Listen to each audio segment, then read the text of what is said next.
Just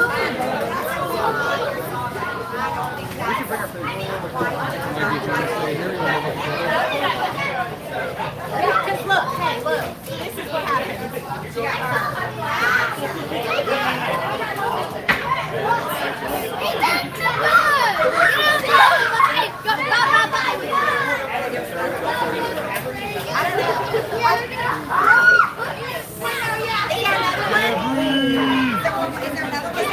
Yeah, destroy a robot made out of cheese? How dare he?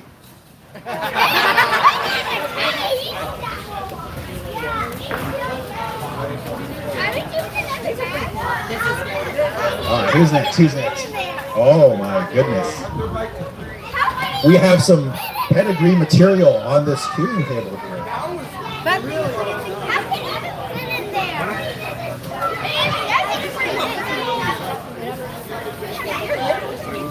This is a bit of a more chill tournament. If you're looking closely at Sidewinder, you'll realize that that weapon is actually not symmetrical. So we have a lot of builders who use computer-aided design to make sure to predict where the weapon has to spin around to be balanced. So a one-tooth weapon hits twice as hard because it hits half as often.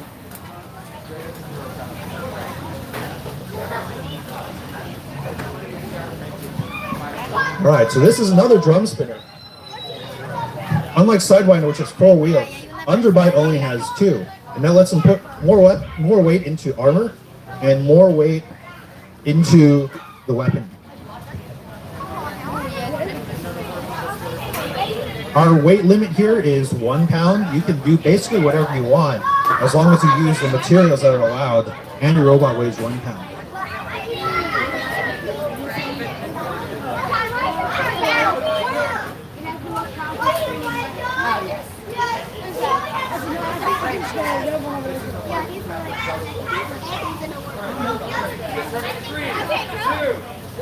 Fire robots fight. These competitors have met in the box before. Let's see if the outcome is different this time.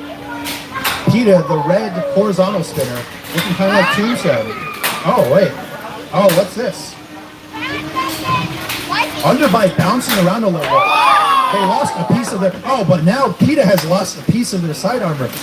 As you can see, Underbite is missing a piece of their weapon, and it's unbalanced.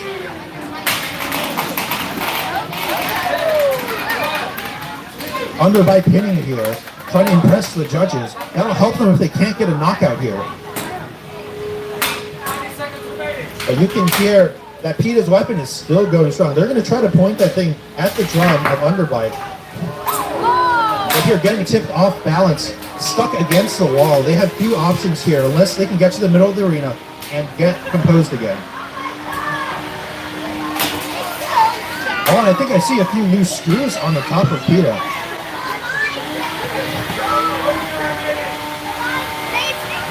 Underbite coming in, looking for a hit on that exposed wheel. They know if they can disable that motor, they will be at a massive disadvantage against an opponent that can't drive away.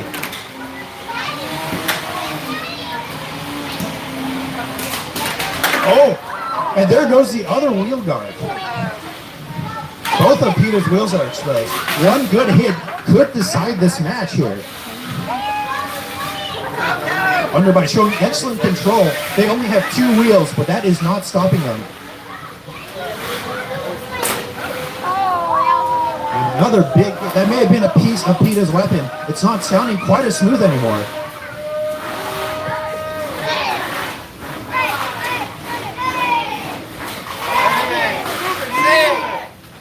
Oh, look at that. PETA's weapon is completely splitting too. That's where the sound is coming from.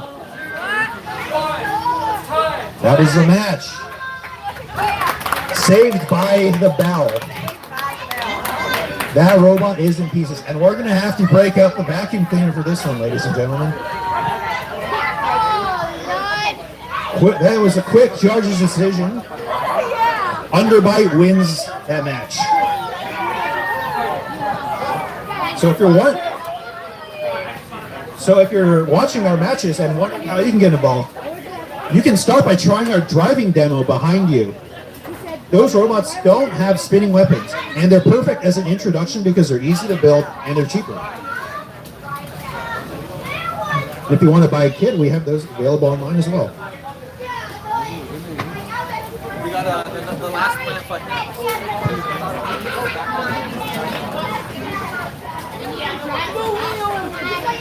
Yeah. I never played so hard in my life. On the left of the cage here, we have a lot of the big championship robots, some of the most famous robots in the world on display. So if you want to go over there, you can see just a variety of design choices that people make and what makes this hobby so cool.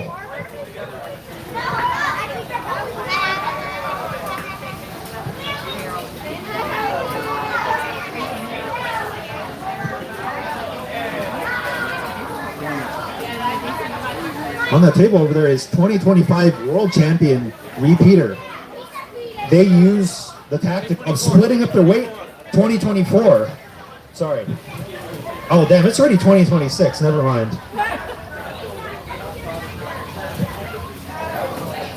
Their weight is actually split between two robots that are smaller. And that allows for a lot of interesting tactics that involve teamwork. Usually you're just fighting alone in the arena, but if you have a wingman, you can pull off some nice plays.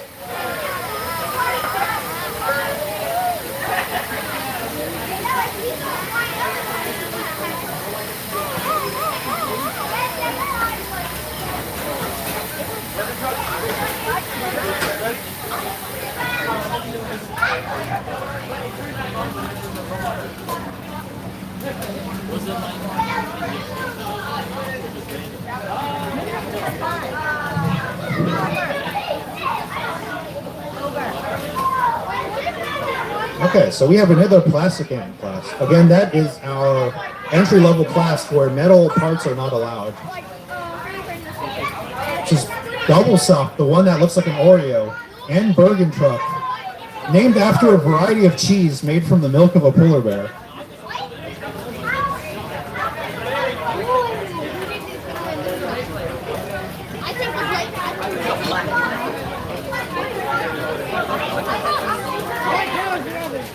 Double Self has one of the heaviest weapons here because their weapon is their armor. So it's kind of a 2-for-1 deal, if that makes sense.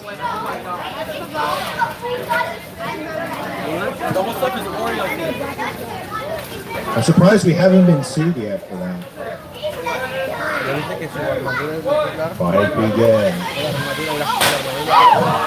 Usually a robot like Bergen Truck would try to box rush, but they went for a slower start here. Speaking of double stuff, there is nothing slow about that.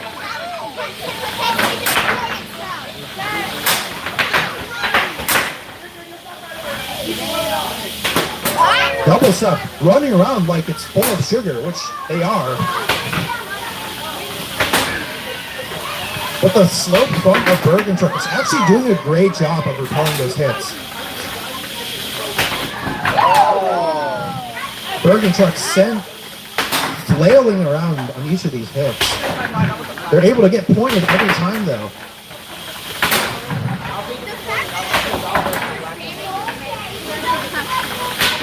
Oh, and Bergen Truck gets the worst of that one. Bergen Truck, there's no backside of double stop. So you kind of just have to attack it and wait for it to slow down. But that motor inside double stop is massive. It gets up to speed really quickly. And when it does, that heavy weapon does all the talking.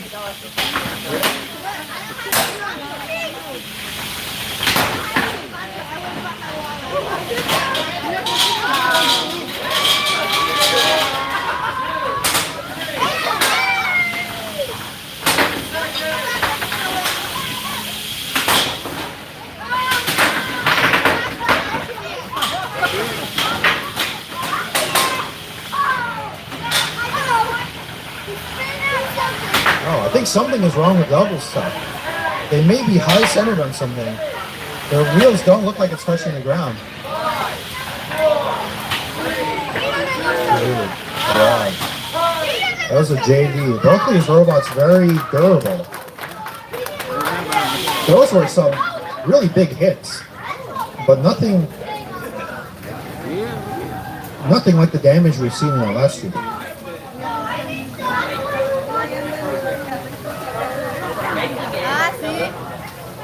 Oh, yeah.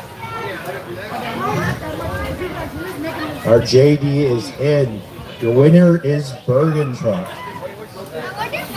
They pulled off that really clutch hit, preventing double stuff from driving on that one side. And from there, it was all downhill for double stuff.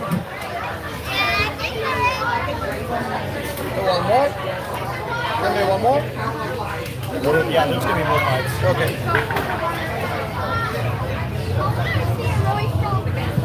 Okay, so that concludes our plastic and second round. We're now going to be moving to full combat, which you're allowed to use metal, you're allowed to use carbon fiber, and you're going to see leaner, meaner robots, and maybe even some sparks. So this robot here looks kind of like double stuff. It is a completely new design. In the hobby, we call this a ring spinner because the weapon is a ring spinning around the outside. The opponent is Ara Ara. Very formidable wedge design. Ara Ara is actually made out of a kind of printable rubber that's very good at absorbing hits and is actually really cut resistant. So that makes it perfect against this kind of spinner weapon that we're facing.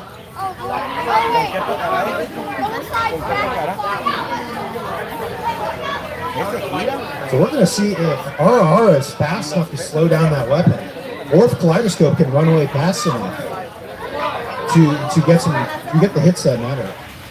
Oh, but Ara Ara misses the box rush. I think they're stuck on the inside lip of the box. They get freed by their opponent there. They're getting knocked away here. Usually the wedges have an advantage against a horizontal spinner like Kaleidoscope, but that is not happening right now. These are really quiet hits.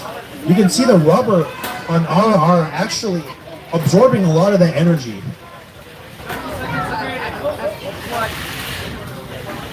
Oh, but Kaleidoscope's upside down. We'll see if that affects their ability to drive. They still look quite agile. We have a first pin. Ara Ara showing off to the judges. A pin shows that you're in control of the match and not allowing your opponent to attack you.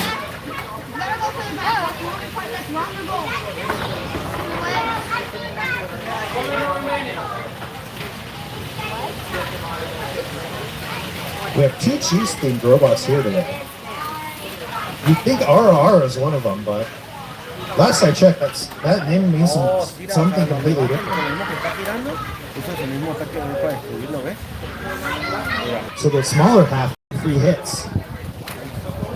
Alpha Centauri, though, has a big spinning metal frame on the front. We call that an egg beater. And that is going to try to knock opponents forward and try to hit any part of the robot that gets fed into it.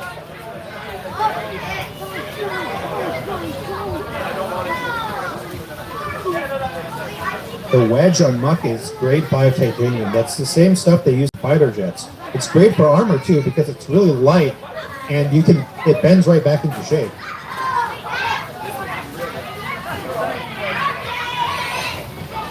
All right. So Muck has a lot of there's a lot of strategy they can do with 2 robots, but each of those robots has a smaller HP bar, so they're going to be easier to knock out.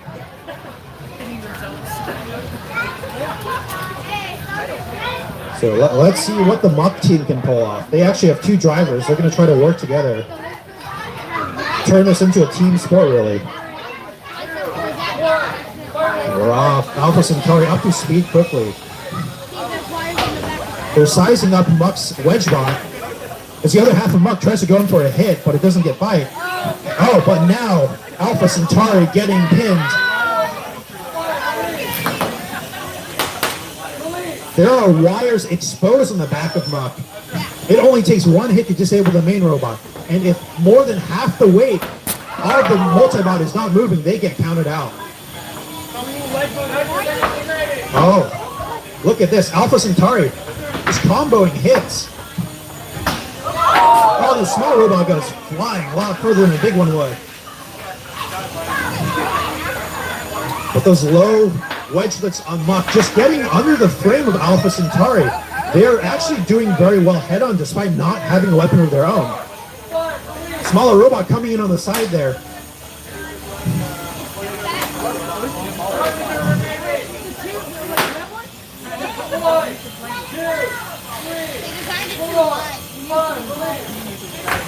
You can see Muck employing the thatch weave, a fighter jet tactic originally developed during World War II, and their opponent is playing right into their hands. Oh, and the free hits. That weapon is small on Muck's active side, but it can do damage if it lands in the right place. But here comes Alpha Centauri, returning fire there. A bit of friendly fire from Muck, disabling their own robot, landing Alpha Centauri that free hit.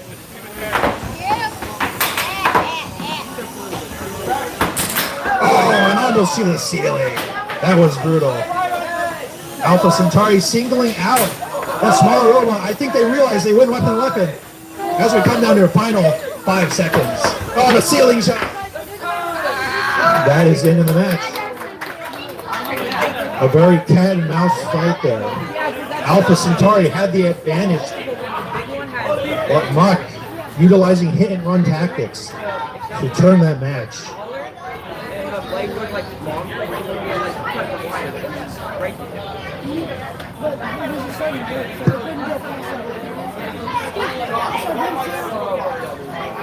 The JD is in.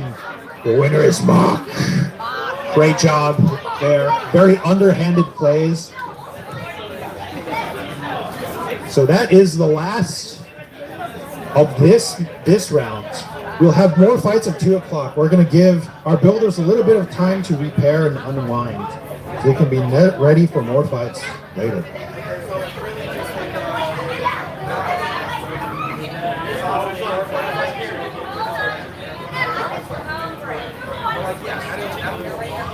Yeah.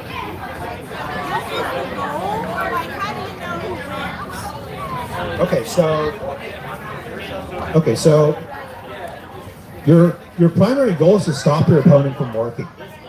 If their robot doesn't move for 10 seconds, then you win that match.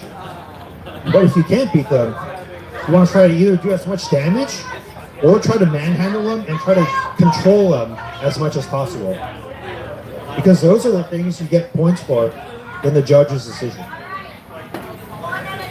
So if a robot doesn't do any damage, but it is corralling the other robot and high-siding its wheels and just stopping it from being able to kill that robot, then it wins.